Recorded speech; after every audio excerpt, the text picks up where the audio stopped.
Hey yo, what's going on everybody? It's Tylarious, aka Ty Killington. Yeah, man. Alright, in this video, I'm going to be giving you guys a full review, an in-depth guide on the new Declasse Draugur. This thing is a off-road beast, and I'm going to be testing everything. We're going to be going over the customization, off-road capabilities, top speed, and its lap time. And then I just, general recommendation whether or not you should buy this vehicle, okay?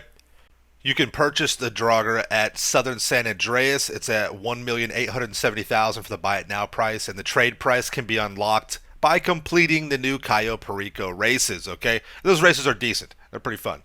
So with the customization, you can actually customize a lot on this vehicle. There is a great amount of customization, a lot of cool features and options, and it just really delivers in this aspect. If you guys have ever watched any of my vehicle review videos, I always emphasize on the customization, especially to justify the price, because so many of the vehicles have similar performance. There's only a handful that are going to be your top tier performing vehicles, but regardless, I like to see the customization there. I want to have the options and the features, and I think if you're spending upwards of close to $2 million, even with a trade price on this, the customizational features, the price on that will be another $350,000, right? So you're paying well over a million, even in some cases over 2 million. So you need to have the customization there to back that price up and to, kind of offer more of a justification for that price. But as you see here, you've got, customization for everything. And this is just a really unique and cool looking vehicle. It's just really nice to look at. I was afraid this would be an electric vehicle, but it is not. It has a great exhaust note and sound to it with the engine. It sounds a lot like a trophy truck or even like one of the like a Marshall or something like that. Maybe not as loud as a Marshall, but it sounds a lot like the trophy truck, which is another one of my favorite off-road vehicles in the game. But the Draugur does not fail on customization. It absolutely delivers. Okay. Obviously, the Draugur is going to be all-wheel drive, and it has a lot of power to the front tires, which will make a difference in its off-road capability and its overall performance with handling around a track. That's very important. And yes, this vehicle, in regard to off-road testing, has great off-road traction and capabilities. Let's go ahead and take a look at that right now. I mean, that's what we're really here for, right?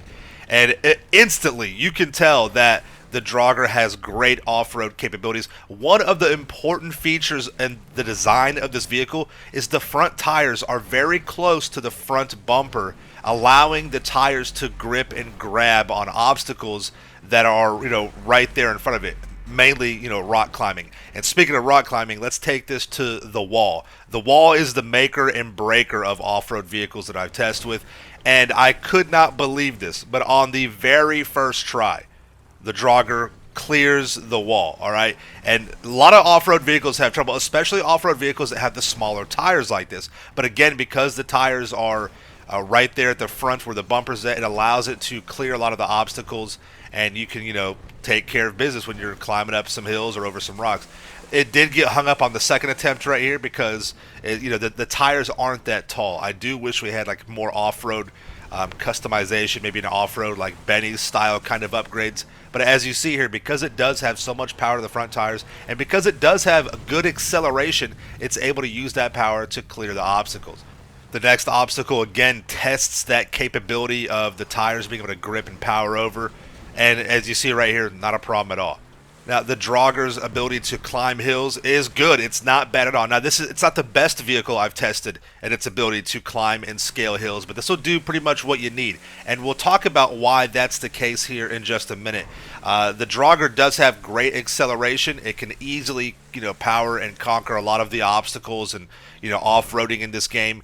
But where it does lack performance is its overall top-end speed, and that does make a difference.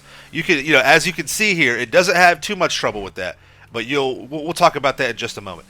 But don't worry, we're not done with the off-road testing yet. There's a few more things that we're going to look at here. But as you see, the brakes, I'm just mashing on the brakes right here, and it's able to stay on the track even when it inverts out.